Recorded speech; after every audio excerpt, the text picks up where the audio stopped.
Okay, what's your name? Marita.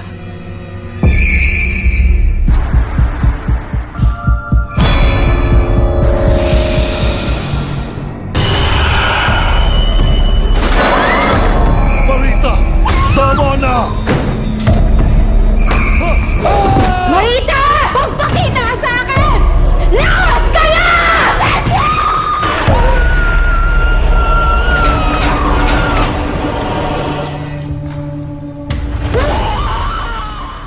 Of the movie, a play rehearsal is taking place in which a mother named Leonie is preparing food for her deceased daughter, Bebang. Leonie struggles to accept Bebang's death and continues to believe that Bebang is still with her. A woman from outside approaches Leonie and urges her to accept the reality of Bebang's passing. In response, Leonie picks up a knife and says, "Bebang, I won't leave you alone. Don't worry, we'll be together soon." She then stabs herself in the stomach, ending her life. With this, the play concludes, and Dean applauds enthusiastically. He compliments every aspect of the play, the lighting, the music, and the actresses, calling their performances phenomenal. He then asks, "Where's the actress in the white dress?" "She was fantastic," he adds. "I believe she symbolized Leonie's deceased daughter because she was constantly circling her on stage." Suddenly, they hear a woman's voice reciting Leonie's lines from the play. The lights abruptly go out, and a woman in the white dress is seen standing behind Leonie. The scene then cuts to black. Next, a teacher named Sandra is shown teaching a class. During the lesson, she receives a message on her phone that says, "We are taking Tatang to the hospital tomorrow. His cough is getting worse." Concerned, Sandra calls her sister, Catherine, and says, "It's been 2 weeks,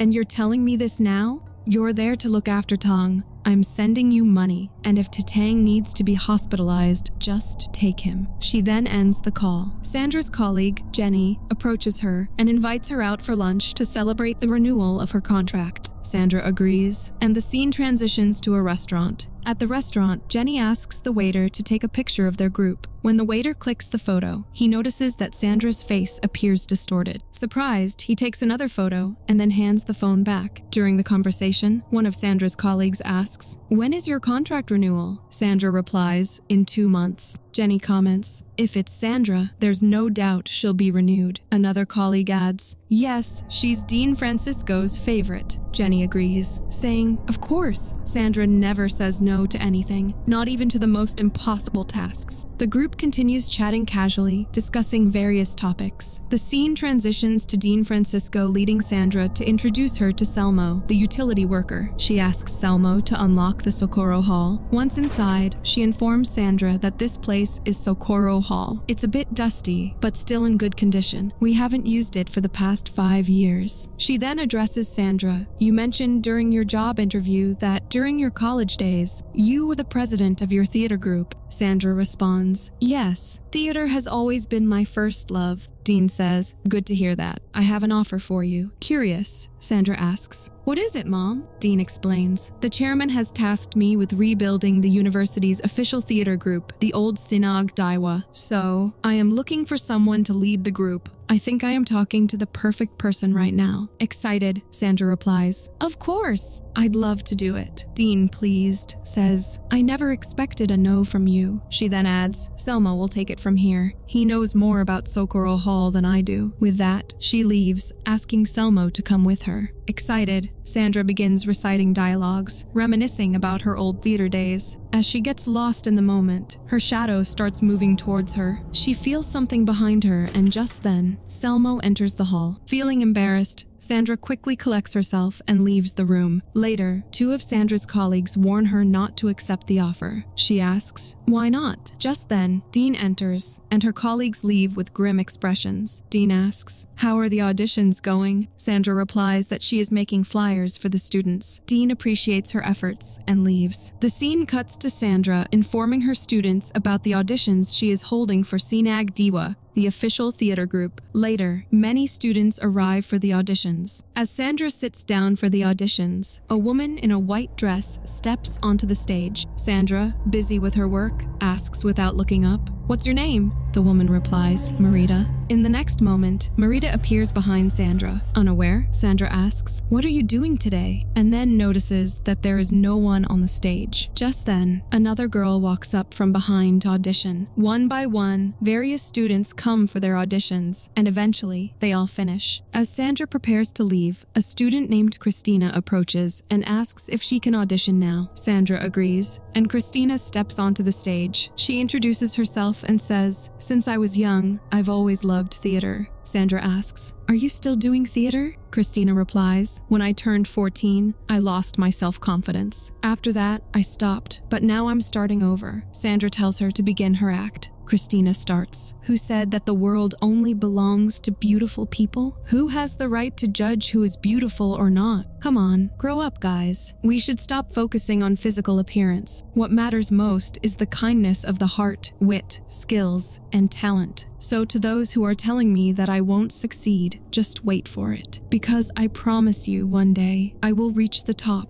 Sandra claps for Christina's performance and asks, "Is this from your previous play?" Christina replies that she wrote it herself, based on her personal experiences. Sandra encourages her, saying, "Always remember that you are beautiful and good." Christina thanks her, saying, "That's exactly what I needed to hear." Sandra reassures her, "Don't worry, here at Sinag Diwa, we will surely acknowledge you." Christina becomes excited upon hearing that she has been selected for Sinag Diwa. As Sandra leaves, Christina hears a woman singing, but she ignores it and leaves. Later, Selmo locks the Socorro Hall's door and hands its duplicate keys to Sandra. Sandra asks him, "Since when have you been maintaining Socorro Hall?" He replies, "Since Dean Morales' time." He adds, "I just ask one thing. Never let anyone enter the hall alone." Sandra asks, "Why?" Just then, the door to Socorro Hall begins to open on its own. Selmo warns, "Beware of Marita." Suddenly, a hand emerges from inside the hall. Sandra asks, "Marita? I think I've heard that name somewhere." Seeing the hand, Selmo urges Sandra to leave and quickly closes the door. Sandra thanks him for his help and leaves. The next day, Sandra meets her Sinag Diwa team. They chit-chat for a bit to get comfortable with each other. Sandra says, "I like the energy of this group." She continues, "We don't have much on the agenda today, so let's get to know each other better. We will create happy moments and wonderful theater productions." One of the students, Ellie, suggests, "Sinag Diwa sounds a bit old. How about we make it Sinag Diwa 2.0? Everyone loves the idea and agrees to it. Sandra then introduces Selmo to the group and asks, "Is there anyone named Marita here? Or maybe you have a friend or know someone by that name?" Suddenly, the spotlight falls from the ceiling, causing everyone to freeze in fear. Sandra calms them down, saying, "This hall is a bit old, so let's not worry. Let's start by cleaning it up before we begin." Everyone starts cleaning. Mark asks Vaughn to help him mix the color. Vaughn agrees and starts stirring. Suddenly, a hand emerges and grabs Vaughn's shoulder. Vaughn screams in fear. Mark tells Vaughn to calm down, explaining it was just a prank. Joey says, "We didn't know you had asthma." Lee asks, "Should I take you to the clinic?" Vaughn, angry, shouts, "Don't bother. I can handle this." Overwhelmed, he decides to leave the hall, crying. Sandra asks him, "What happened to you?" He replies, "It's because of them. They should have just told me they don't like me instead of bullying me." Sandra tries to calm him down, but Vaughn walks away, saying, "I quit, Mom." Sandra asks Christina and Diane if they know what happened, but they both deny it. Later, Sandra announces that she has brought food for everyone, but asks Joey and Mark to step aside for a moment. She questions them about the incident. Mark apologizes, and Joey explains, "This is our way of getting close to people.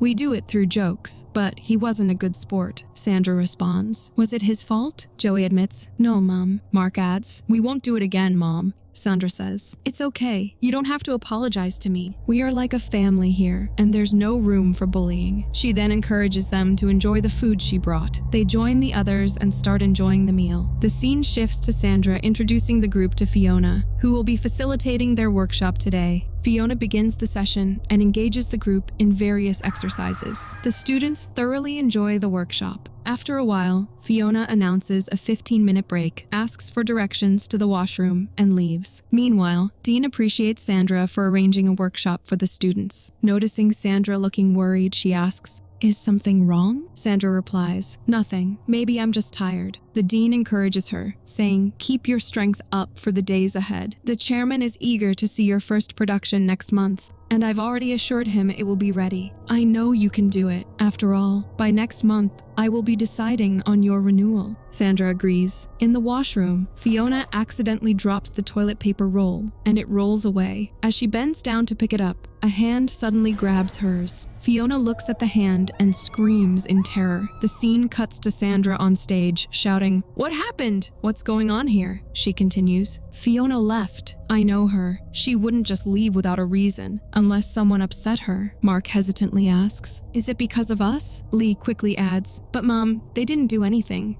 Sandra responds, "I thought we already talked about this. If this is all a joke to you, just leave. We don't need you here. I don't need another burden." She continues, "I already have so much on my mind. Please don't add to it. To you, this might just be an organization, something for fun. But for me, it's not. Because if this fails, I could lose my job." Moved, Ellie and Christina get up and hug Sandra. Mark, feeling guilty, says, "Maybe Joey and I should just leave." Sandra replies, "No one has to leave. If you could swear, this won't ever happen again." Lee steps forward and says, "I'll take responsibility for Mark and Joey. I promise it won't happen again." With that reassurance, the tension subsides and things slowly return to normal. The scene shifts to Sandra addressing her students about their first theater production. She announces that the college chairman expects it to be ready in 3 weeks. Sandra reveals the play's title, Justice is Not Blind. The story revolves around Helen, a rape victim, and explores how she confronts her powerful abuser in court. Sandra explains that she will be directing the play. Christina will portray Helen, while Mark will take on the role of Vice Mayor Rise, Helen's abuser. Ellie will play Attorney Serrano, Helen's lawyer. Diane will handle stage design. Joey will oversee the music, and Lee will serve as the stage manager. The remaining students will make up the production staff and technical team. Later, we see Christina practicing her lines in a classroom. Suddenly, a woman appears outside the class. When Christina turns to look, there's no one there. Next, Christina is shown practicing her lines outside Socorro Hall. She begins to hear the sound of a crowd applauding and cheering coming from inside. Curious, she peeks through the door and sees a performance happening inside. Marita is performing and appears to be happy. Suddenly, Marita appears right in front of her. At that moment, Sandra arrives, and Christina asks her, "Are there people inside?"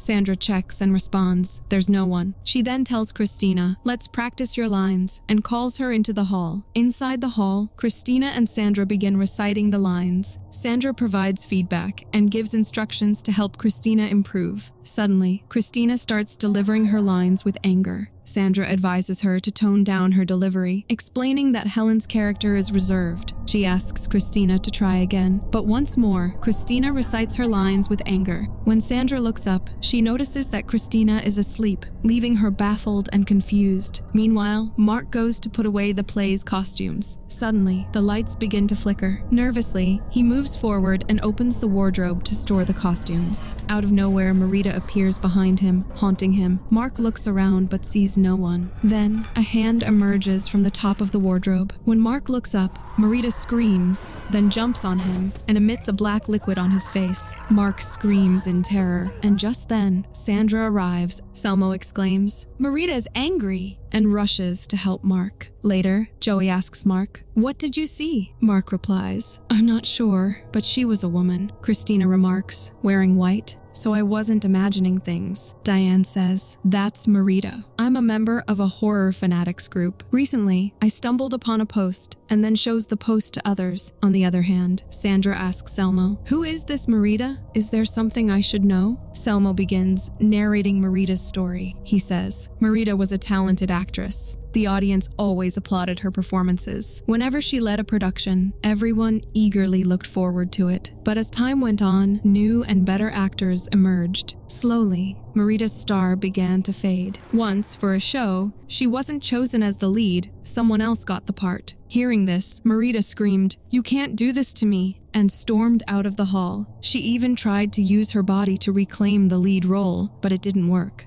Marita felt betrayed and taken advantage of. She couldn't accept that someone else could replace her. That's why she decided to leave a lasting impression on her audience. During a performance, while another actress was on stage, Marita hung herself in front of the audience. Everyone clapped, thinking it was part of the act. But later they realized Marita was truly dead. Mark asks, "Does Sandra know?" Christina responds, "It doesn't matter whether she knows or not. We can't cancel the play now. Sandra's job is on the line." Diane suggests, "We should have a buddy system. No one should be alone inside Socorro Hall. We have to be very careful." On the other hand, Sandra asks, "Is that why Socorro Hall was closed? Is that why Sinag Diwa was disbanded?" Selmo continues, "I was there during the last play of Sinag Diwa. Marita never left the stage. Her soul was never at peace, and she caused the lead actress of Sinag Diwa to stab herself. She grows enraged whenever someone else plays the lead role." Everyone clapped, thinking it was part of the act, but later they realized the actress was seriously injured. Selmo adds, "Now that you know Marita's story, think about the students' lives. I beg you to stop this production." Later, the students are seen practicing their act in Socorro Hall.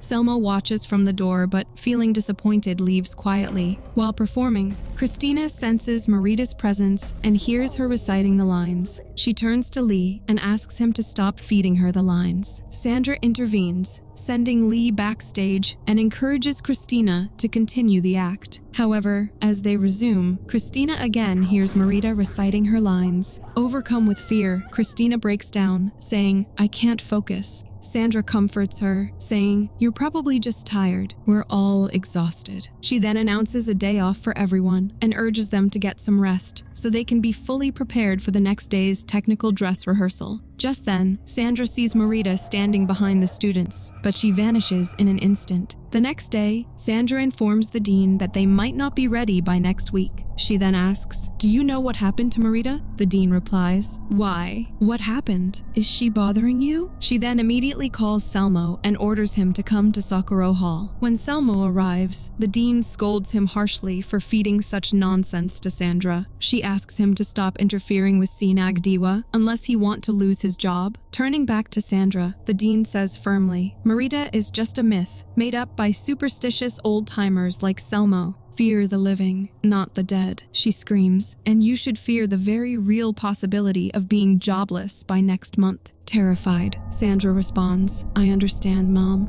We'll be ready to pull off the act by next week." The dean nods approvingly. That's the correct mindset. Remember, the dead can do no harm. With that, she walks away. Later that night, Sandra is seen drinking alone in a bar. She calls her sister, who informs her that Tatang is critically ill and the hospital bills are piling up. Sandra consoles her, saying, "No matter the cost, I'll pay it. Just take care of Tatang." After hanging up, she starts crying. The scene cuts to Sandra entering Socorro Hall. In a fit of anger, she calls out Marita. "Dean Francisco was right. You're not real," she shouts. "You're already dead and irrelevant." Suddenly, a wooden object lifts into the air. Just then, Selmo arrives, and the object falls to the ground. He says, "I warned you not to come here alone." Sandra pleads, "Selmo, do you know how to get rid of Marita?" Selmo replies, "If I knew, I would have done it a long time ago." Sandra says, "I have a much bigger responsibility than my fear of Marita." "Selmo, you have no idea how much I stand to lose." Selmo responds, "You're selfish. If it were just your life at stake, that would be one thing, but you're also risking the students' lives here." Sandra, frustrated, retorts, "Dean Francisco was right. What is your position here, Selmo? Your job is to clean, right? So maybe you should focus on that instead of interfering in people's lives." She gives Selmo a piercing look and walks away.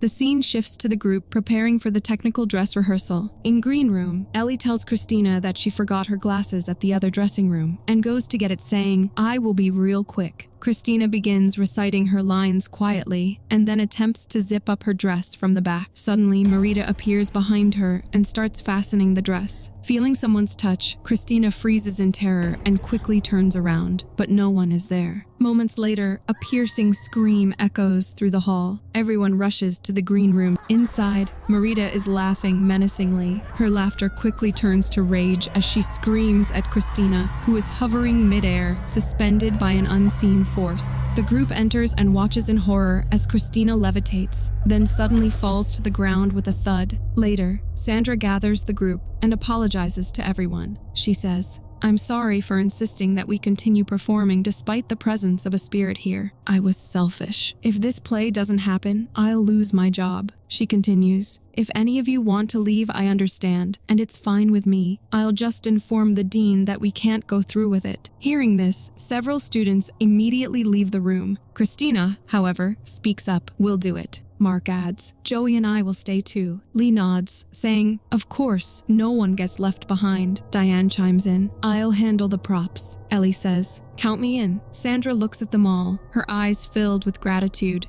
"Thank you," she says. "I promise, no one will be left alone." They share a heartfelt group hug, united in their decision. The scene cuts to the group rehearsing the act. Christina and Mark are performing on stage when suddenly Marita appears and haunts Christina. Christina loses her balance and falls off the stage. The others rush to her side and they find her unconscious. The scene shifts to the hospital where Christina has been admitted. Just then, Selmo arrives and tells the group, "Mom, Sandra is innocent." He explains that Christina has fallen victim to Marita, just as many others have become victims of Socorro Hall. In a flashback, we see Selmo bringing his wife, Weena, to watch a play. He says to her, "I'm sure you will like this play." He seats her in the audience and leaves to attend to his work. As the lead character on stage stabs herself, Weena suddenly suffers a heart attack. Selmo continues, "That night, Marita didn't just claim Nympha as a victim. She took my beloved wife, Weena, too." With tears in his eyes, he adds, "That's why I can't leave Socorro Hall. I can still feel Weena's presence there." Lee comforts him as Selmo breaks down. Later, Diane shares her research about Socorro Hall with the group.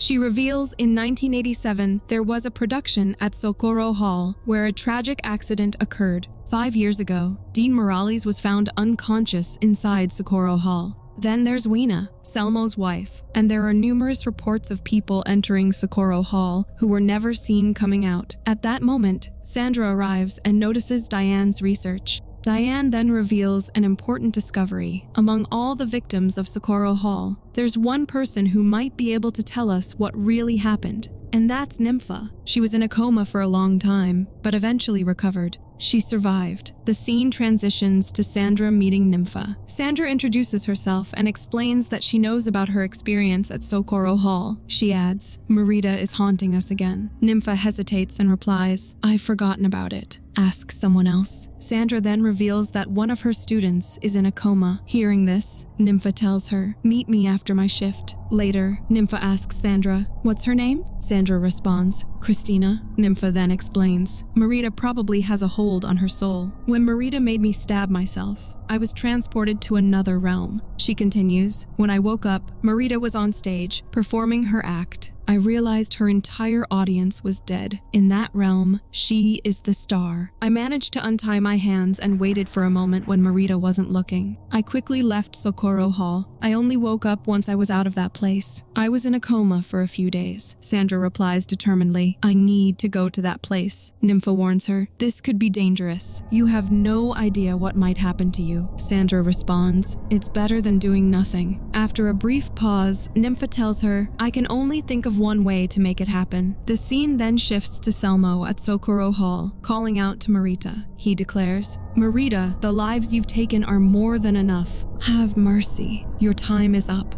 As long as I'm alive, you won't take anyone else." He then locks the door and prepares to leave. But just as he turns, he hears his wife's voice calling to him from inside. Desperate, he unlocks and opens the hall's door. In an instant, Marita's hand emerges and drags him inside. Later, Sandra gathers the group and tells them to resume the rehearsal. Mark asks, "What about Helen's role?" Sandra replies, "I'll take it. I know all the lines." In live performances like this, the show must go on. Losing one member doesn't mean we have to stop. Joey, surprised, asks, "Are you serious, Sandra?" Sandra says, "Yes." Everyone exchanges uneasy glances. However, they reluctantly agree to continue the play. Before heading to her position, Sandra says, "If anything happens to me, call a priest immediately." Ellie responds, "Yes, Sandra." Meanwhile, as Lee adjusts the spotlight, he notices an audience seated in the chairs. Startled, he signals Joey to look, and he too sees the eerie audience. Lee moves the spotlight onto them, and to their horror, the audience vanishes. Shaken, Lee shifts the light away, and the audience reappears. Seeing this, both get terrified. The group begins their rehearsal. As Sandra steps to the center of the stage, Nympha is seen urging her, "Run the play. You must be the lead." Sandra starts reciting her lines, but suddenly, she hears Marita's voice reciting the same lines in an eerie, haunting tone. Suddenly, Sandra sees Christina standing in front of her, crying and pleading, "Help me!" Christina's sobs quickly turn into hysterical laughter. Out of nowhere, Martina's hand emerges from Christina's mouth. It grabs Sandra's face and violently pushes her, slamming her head against the wall repeatedly. The group watches in shock. Diane rushes to Sandra, holding her as she collapses. Sandra screams, "Call for help?" Mark runs toward the door, but it gets shut. Meanwhile, Sandra is transported to the other realm. She wakes up and finds herself in the audience, watching Marita perform on stage. She looks around and sees the audience filled with the missing people from Socorro Hall, including Weena. Her eyes widen when she spots Christina among them. Back in the real world, the boys desperately try to open the door. Diane smashes the glass pane on the door with a hammer. She says, "Go, get help now." The boys run out to seek assistance. In the other realm, Marita declares, "This stage is my world. Here, I am the most beautiful, the star everyone admires." As Marita continues her performance, Sandra quietly unties her hands and sneaks toward Christina. She whispers for Christina to stay silent. The audience turns to them, hissing a collective shush. Sandra quickly finishes untying Christina and urges her to leave the hall, while she sprints toward the backstage. Marita notices Sandra's escape. She finishes her performance as the curtains close with an ominous finality. Sandra, running, reaches the green room and locks the door behind her. She notices a body covered with a cloth lying in front of her. Hesitantly, she uncovers it and is horrified to find Selmo's lifeless body beneath. Trembling, she quickly covers it again. Suddenly, Marita's voice echoes from outside as she screams Sandra's name. Terrified, Sandra hears a haunting sound coming from Selmo's body. She hesitates, then uncovers it again, only to find it has transformed into Martina. Meanwhile, back in Socorro Hall, a priest arrives and begins sprinkling holy water throughout the hall. The audience in the other realm begins to break free from Marita's control, released from her sinister grasp. Christina spots Selmo. He urges her, "Help the others escape." Christina immediately begins guiding people out of the hall. Back on the stage, Marita is seen attacking Sandra. Sandra says, "Marita, in the world of the living, you're not a star. You're just a forgotten soul, lost in time." Marita screams in defiance, "That's not true." After helping everyone escape, Christina calls out for Sandra. Facing Marita, Christina declares, "Your show is over." Marita shrieks in rage, "You cannot do this to me!" Sandra and Christina quickly pull open the stage curtain, revealing the empty hall. Marita freezes in shock. Selmo shouts, "Without the souls you've stolen, you're powerless." Suddenly, Marita's ghost begins to burn, flames consuming her as she screams in agony. Slowly, her body is engulfed and turns to ashes before vanishing completely.